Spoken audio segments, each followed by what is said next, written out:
उठाए कि फेसबुक रे मो संगे फोटो छड़ानी कि मत पूरा किसी ना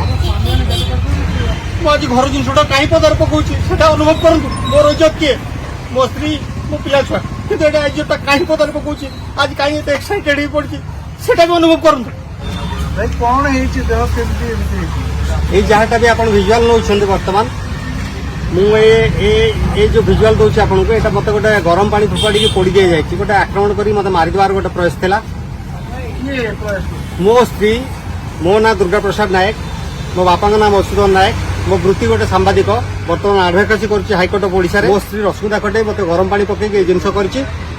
कर पछर कारण है गोटे चप्पल तार गोटे चप्पल आसाला से चप्पल भी मुझे जानी कौ दिन किए देता कौटी किला कि से चप्पल को जड़े किए काटी देता सी मत आसिक सका ब्लेम कला जे तू चप्पल काटि बोली बहुत ब्लेम कला माने तू ता सहित आहरी बहुत लांगुएज लगे मत बहुत भाषा कहीकि मत कहला कि मुझे सकाल मन दुखे बसती मन दुख मुझे कहली कौन है कौन नहीं तू से चप्पल किना पैसा देदेवी तुम चित्कार करनी किंतु से भी न मानिकी चप्पल 700 टଙ୍କା पठेला भी 700 टଙ୍କା मत रिटर्न कर देकी ता घंटे 1.5 घंटा पर आसिकी मो बड़ पु को छिड़ा करी मझे जेहेतु मो बड़ पु गोटे एक्सरसाइज फिगर वाला पिलाटा मो छोट लोक मान छोट पिला नुह मोर प्राप्त वयस्क लोक मु सी छिड़ा हठात किना आसला जोटा मु आशा करनथली जे एभला मो पई केबे करदो बोली गरम पानी पकई दो बोली हेटु आणला गरम पानी मो मुह को पकौतला मु एमती बुली पड़ला बेलको मो डाहाण बाँ कांध मो बेक मुंडा आपण एटा विजुआल भी नियंतु मो बेक मुंडा मो पिठीर विजुआल आपण मानको नंबर दियंतु मु पठेबी मु तापर इमिडिएटली सेठी पड़ी छटपट हेली बेहुश पे हो गली अधघंटा काल किंतु से मते कई उठे नथिले कि डाक्तरखाना आनी नथिले मु घंटे 1.5 घंटा पर मोर जने बंधु को डाकिकी मु डाक्तरखाना आसी 6 नंबर ट्रिटमेंट हेली कहीं से संपूर्ण देह पूरा जलुला आ मो माने मो होश रे नथली से एते जोर पड़ुला गरम पानी पड़ी मो चमड़ा छाड़ी आगे जो चप्पल पहनला ता पूर्व देख सांसारिक जीवन भितर बहुत नोकझोक अच्छी किंतु ये मारणात्मक आक्रमण केबे हेई नथिला मते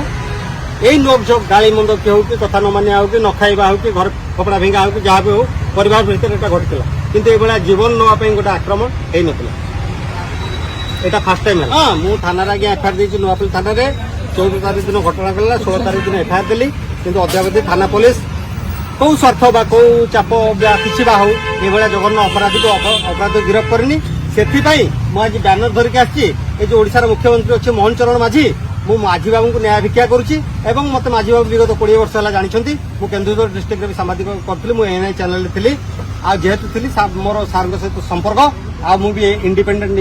मीडिया ब्यूरो चीफ थी मुझे यूटी ब्यूरो ब्यूरो चीफ थी तो सार मोर संपर्क अच्छी सार को न्याय मागिबी सार भी मत 20 वर्ष मोर चित्र चरित्र विषय सब जानते तेणु सार को न्याय मागिया कि आज आसी राजरास्त यहाँ पिंधिकी चली जदि मोर कई सांबादिक आसिले आसतु न आसिले भी ना किंतु मु मोहन चरण माझी आपन न्याय मागिबी आपण पुलिस कौन पाई डेरी कर 16 तारीख एफआईआर देला ये जघन्य अपराधी की कहीं धरू ना ता विषय मु दृष्टि आकर्षण करने आसती।